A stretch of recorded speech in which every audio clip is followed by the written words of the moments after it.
The HBCU rankings are in, and as we expected, we have a new king in Black college football, and their name is FAMU. Oh yeah, it's Locked On HBCU. Play my music. You are Locked On HBCU, your daily podcast covering HBCU sports. Part of the Locked On Podcast Network, your team every day.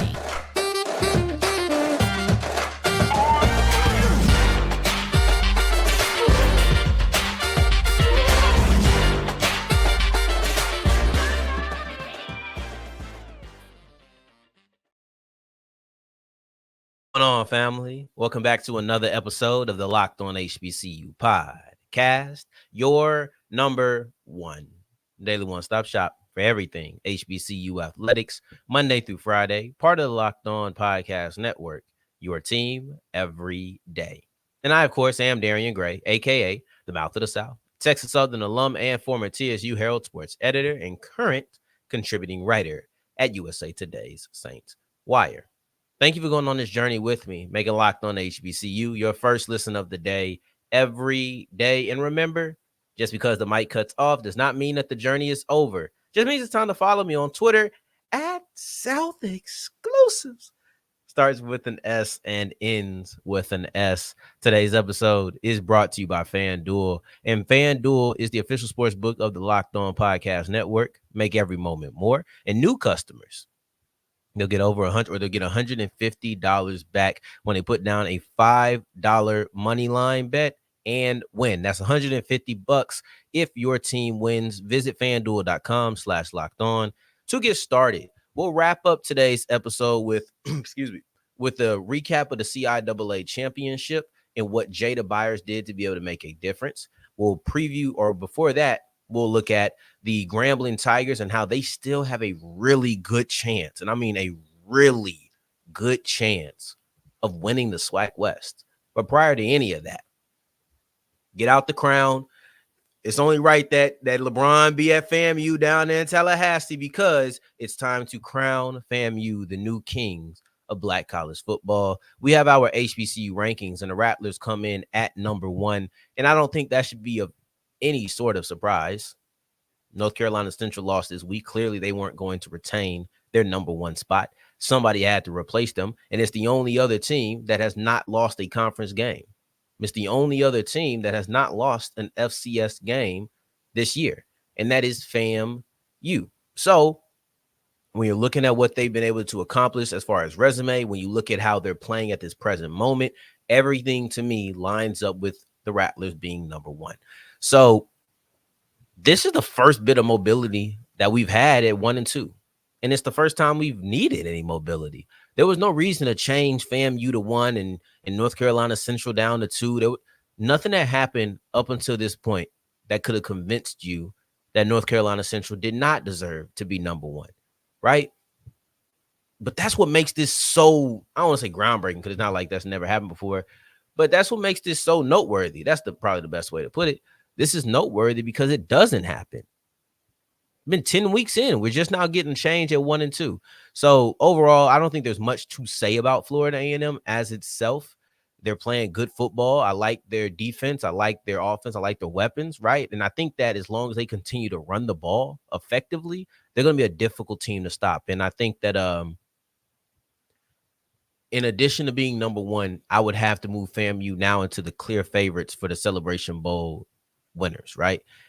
But then you look at number 2, and that's the only place that North Carolina fell to. They didn't go any farther, and I know it might seem like, well, they lost, and they lost in big fashion.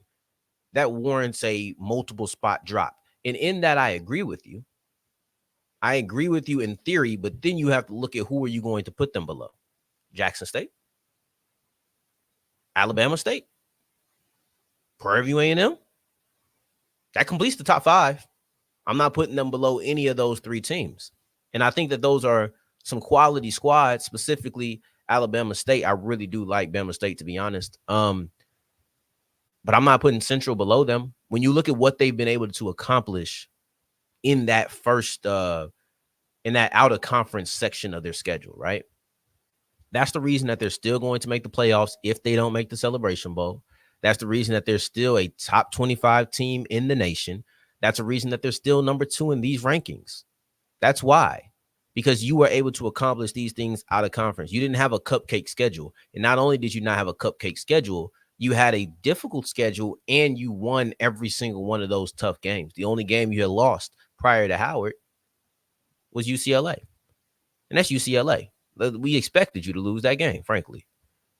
So next I wanted to look at Howard, because I know a lot of people say, well, Howard knocked off North Carolina Central. Shouldn't they be above? Nah, this ain't combat sports. They are number 1 as far as going into the MEAC championship or being the MEAC champions and all of those things. But Central was the number 1 team. They had a resume that was well decorated. Meanwhile, last week before this game, Howard was 11. They weren't going to jump up to number 2. Just wasn't going to happen. Okay. That's just unrealistic of a request. This isn't combat sports where you knock off the top dog and now you're all of a sudden the champion. That's not what this is. I do believe they still have room to move up. Matter of fact, I think they should have moved up farther than they did. They're at 7 right now. They went from 11 to 7. To me, they should have crept into the top 5. To me, they should be 5. It should go FAMU, North Carolina Central, Alabama State, Jackson State, and then Howard. That's how I would have them, me personally, right? But all in all, you have flipped Alabama State and Jackson State. So I had Bama State at 3 as opposed to 4, and Jackson State at 4 as opposed to 3. But you look at the actual rankings, it has FAMU, North Carolina Central, Jackson State, Alabama State, then Prairie View. And PV moved up 4 spots. PV beat Southern. North Carolina or Howard beat North Carolina Central, and they moved up the same amount. That's not right to me. That's not right to me, because Howard's victory was way bigger. Southern was already stumbling. Southern was already struggling. This is the number 1 team on your rankings. Like, I don't care where Southern was at the moment. I don't think they were in the top 5. Maybe they were. But they weren't number 1. So I think that I would say that Howard deserved to move up more. They should have been ahead of Alcorn, and they should have been ahead of PV. Those are the other 2 teams that I would have put them ahead of. They moved from 11 to 7. Those teams were 6 and 5. I probably would have moved each of them down 1 and put Howard at 5 if I were looking at that. So all in all, I can't wait to see how this goes. Bama State and Jackson State are going to fight it out for 3 and 4 with tough games next week against the SWAC West opponents. And then also you have Howard, who's on their way creeping up. And we'll see if they're able to crack into the top 3. That'll be very interesting to see how the top 3 to 5 fall out after we get into the SWAC championship game and Celebration Bowl, and how everybody looks in those performances, including the potential playoffs. All of that is on the line. The HBCU rankings are far from finished, so we'll continue to break them down every single week until the end of the season. But right now, let's look at a team that is a sneaky SWAC West contender, and that's Grambling. A lot of people put a nail in their coffin. I'm a lot of people. But we're going to have to take that nail out because they're far from dead. And we'll look at why as we continue with Locked On HBCU.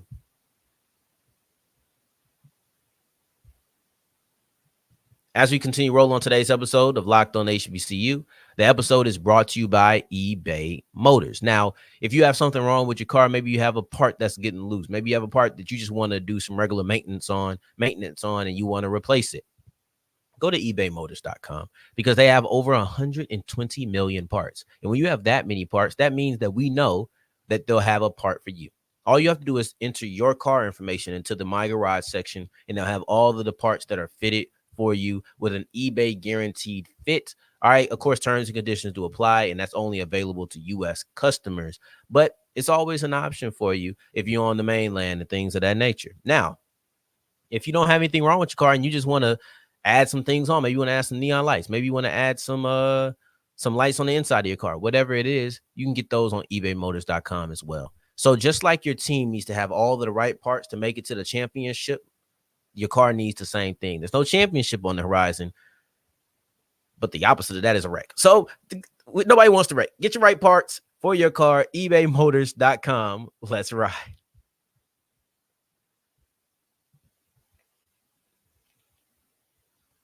As we continue rolling on today's episode of Locked On HBCU, I appreciate you for making this your first listen of the day every day. And remember, on Friday, we'll have our college football kickoff live, which is all of the biggest stories around college football going into the week.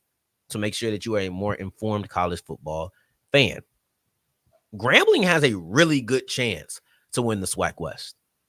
And last week I came on here and I was saying, hey, I don't know if they still have a shot because I'm looking at Alcorn, Prairie View, Southern, Grambling, and I literally did not know if they were mathematically eliminated with the idea of a potential four-way tie.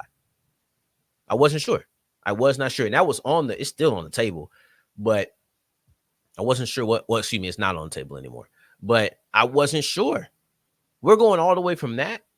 And that was just a week ago to me now saying that the Grambling Tigers have a really good shot at winning the SWAC West. And it's funny because a lot of people put the nail in the coffin for Grambling. I'm one of those people. I was ready to say, yeah, it's over for them. I seen people call in the Bayou Classic the Pink Slip Bowl, meaning, hey, whoever loses is going to get fired. And we just touched on the reports of Eric Dooley potentially leaving Southern on yesterday's episode. And they felt the same way. And there's a lot of irritation from some Grambling fans on Hugh Jackson. But with all of those narratives going around, Grambling not only has a chance to win the SWAC West, they have a really good chance to win the SWAC West.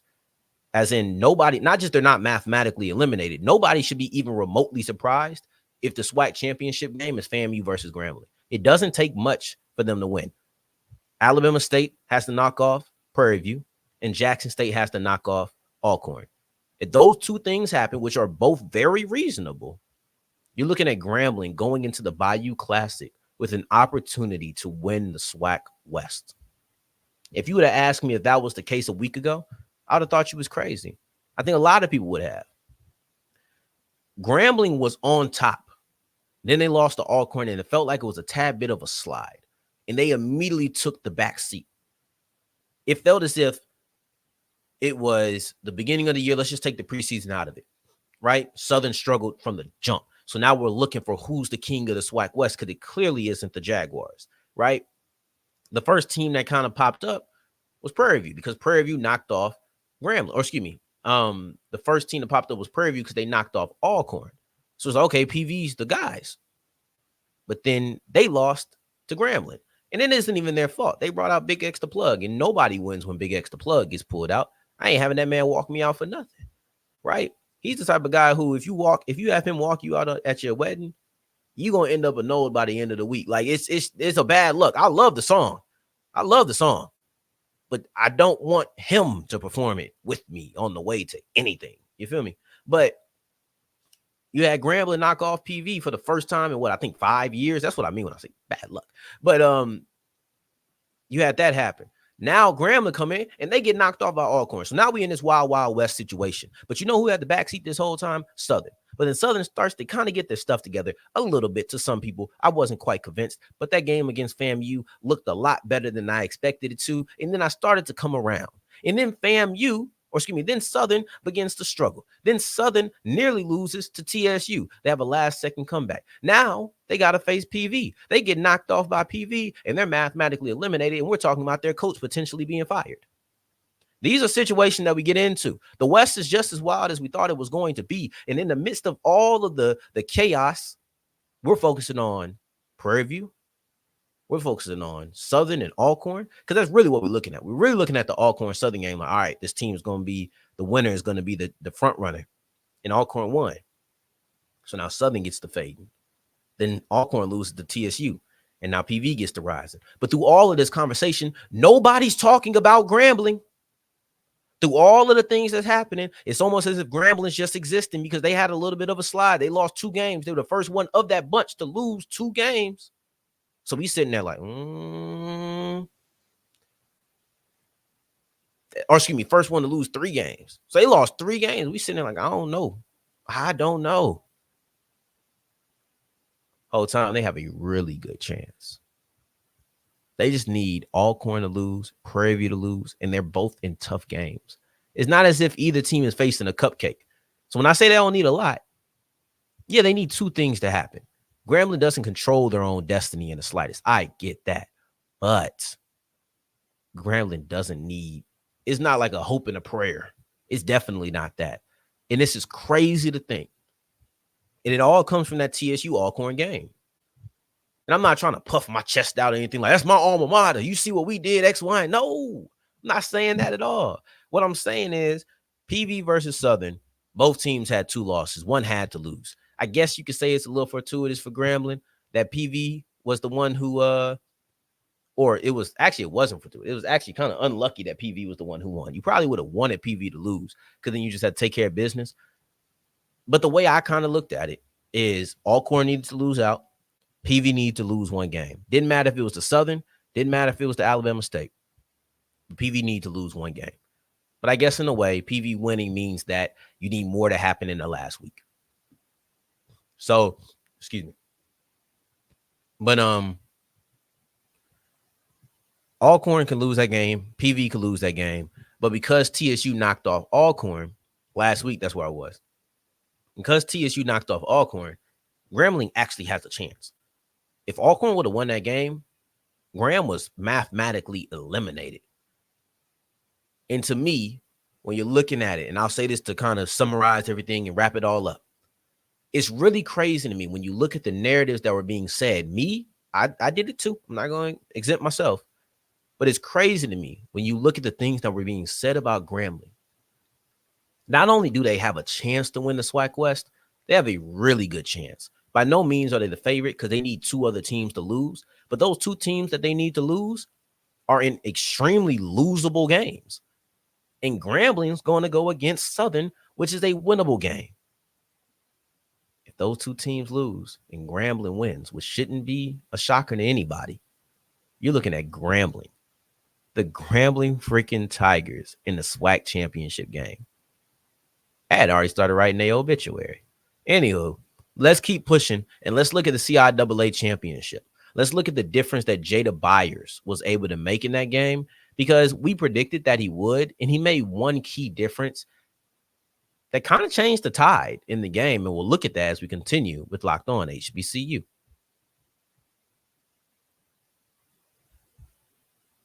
Today's episode is brought to you by FanDuel, and FanDuel is the official sportsbook of the Locked On Podcast Network. And listen, you think you know what you're talking about.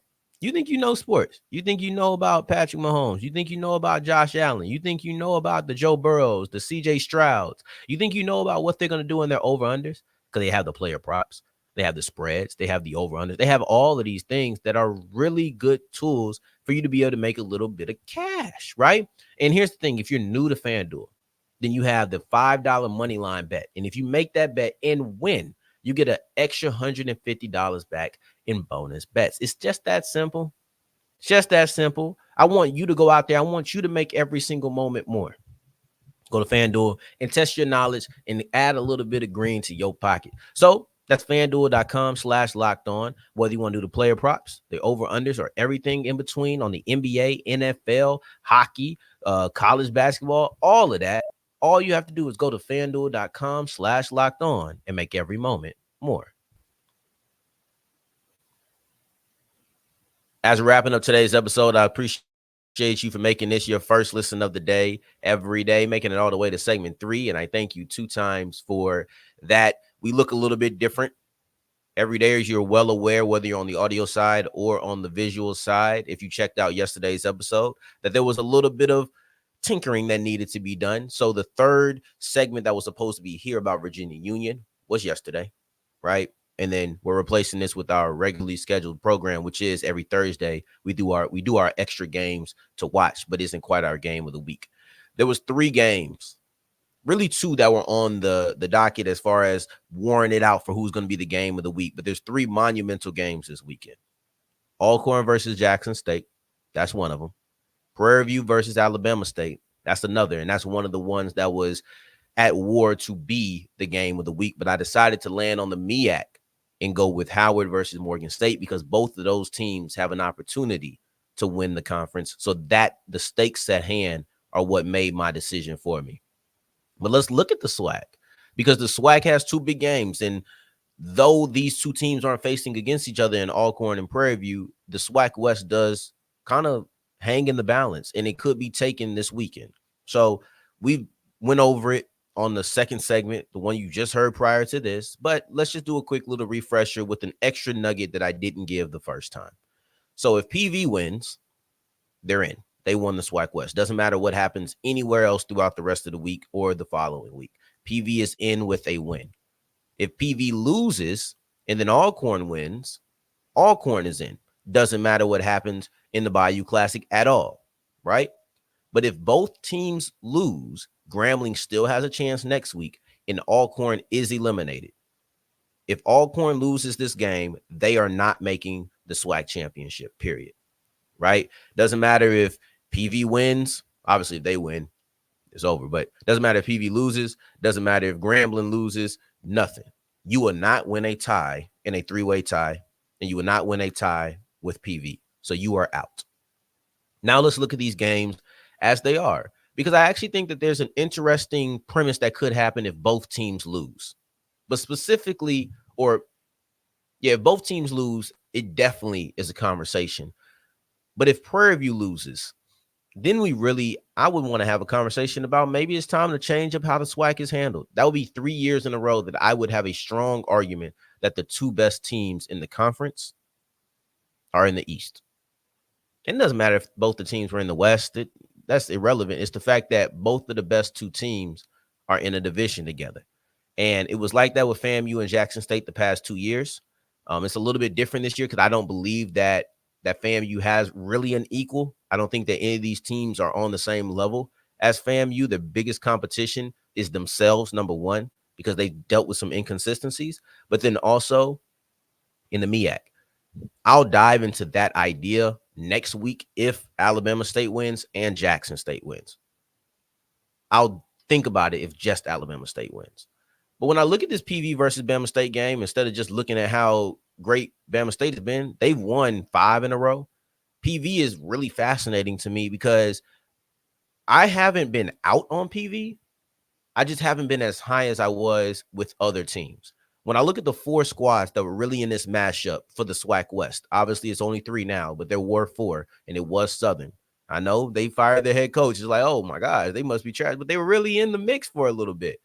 For me, I never believed in Southern. I felt like I saw too much in the beginning of the season and not enough to make up for it. So I was like, I'm not really a believer in Southern. For Grambling, there was a point when I was high on Graham. I was really high. I was saying, oh, they're the king. And then they faced Alcorn. And even after they lost to Alcorn, I wasn't down on them. But then they had another loss. I'm like, man, they really tripping. They might be out of it. But them as a team, I always felt like they were talented. I even said I would love to watch them go against FAMU from an offense-defensive standpoint. Then you have Alcorn, who I was a complete believer in. And then they lost to TSU, and now they're in a bad position. But I was a complete believer in them. I was high on Grambling, high on Alcorn. I was kind of just indifferent towards PV. And I was low on Southern. So PV's in this weird space where they lost to Alcorn. That's not a bad loss. And then they lost to FAMU. Now they lost bad, so I guess that is kind of a bad loss. But like I said, FAMU is on a different level than everybody in this conference. So PV is such an interesting team because I don't know how to speak about them. But the way I might be speaking about them in a week is that they're the SWAC West divisional champions. So you have a team that they haven't had bad losses, but they haven't beat great teams either. Like, you don't feel like they've beaten an upper echelon team. Maybe if you're like me and feel like TSU was a really good squad, you count that first week. I do. But overall, Southern didn't impress me. You lost to Alcorn. You lost to FAMU. Now you have a chance against Alabama State. And that's the game I'm really excited to watch. I really am excited. I'll probably be watching that game and the Howard Morgan State game at the same time if they overlap a little bit. Then you have then you have Alcorn versus Jackson State. And that's the Soul Bowl. And that's just a game where I don't even feel like there's much to say about it. I don't have much to say about it outside of the rivalry, outside of the stakes at hand. And I think that Jackson State is looking for one. That is an impressive victory, kind of similar to PV, where I don't think they have a real good win on their schedule. Yeah, that might actually be the storyline. I don't think that Jackson State has a good win on their schedule this year as far as competition level. Lost to FAMU, lost to Alabama State. I wasn't impressed with Southern. Maybe you want to include them. I'm not. This is the one. I like Alcorn. And maybe I'm a little bit high on Alcorn, but I'm not going to change due to the results of this game. I'm going to try to be standing because once you say, oh, I like Alcorn, and then they lose to Jackson State, that really wasn't no good win. Look at what Alcorn's done. They lost to TSU. That would be moving the goalpost. I'm not doing that. You got to pick a side. Coming into the game, you got to pick a side. Is Alcorn a quality team or not? That's it. And to me, they are. So with that being the case, I'm looking at Alcorn going in to Jackson State with their lives on the line. And how are you going to react? Is Aaron Allen going to have the type of game that I've seen him have in every single big time game prior to last week? Are they going to go in upset? This is a rivalry game. I don't know if losing the week prior gives you any sort of extra gusto. I don't know if that happens. If you weren't already geeked up for the Jackson State game, I don't know what to tell you. If you weren't already, because you were going to have your season on the line no matter what. If you weren't already excited and felt like you were impassioned to play this game, there should be no need for extra motivation. You didn't need to lose to TSU. Maybe a little bit more angry, but outside of that, this is a situation that needed no extra buildup. This is Jackson State versus Alcorn. This is Jackson State looking for their first real quality win. They got a new quarterback that they feeling good in. They didn't have that quarterback in all those other quality matchups. Maybe Morgan is the guy who can swing the tide in the favor of JSU. Meanwhile, Alcorn, they're looking to win the SWAC West. All right, every now and then, especially on Thursdays and Fridays, I come in here and I feel like a boxing promoter, and we sell the fights. And hopefully I don't need to sell you any further on the Soul Bowl. Hopefully I don't need to sell you any further on Bama State versus PV. You got a team that's streaking versus a team that's also fighting for their lives and also looking for their first quality victory. There's a little bit of overlap in these storylines, but the one thing that really overlaps is I think both are going to be quality games, and they'll be coming on at 2 Central. So make sure you're checking those out because I definitely will. And hopefully you continue checking me out, making this your first listen of the day every day. I truly do and genuinely appreciate it. On tomorrow, we'll have our game of the week and we'll be back with the MEAC. Hopefully they don't throw any more curveballs at me and I can really just dive in on these topics. Hopefully, fingers crossed, right? But tomorrow we'll have our 3 matchups, 2 storylines, and a key to victory for Morgan State versus Howard. The MEAC is literally on the line with both teams having a chance to win it all. Until next time that we hear each other, family, you take care. Stay blessed. Peace.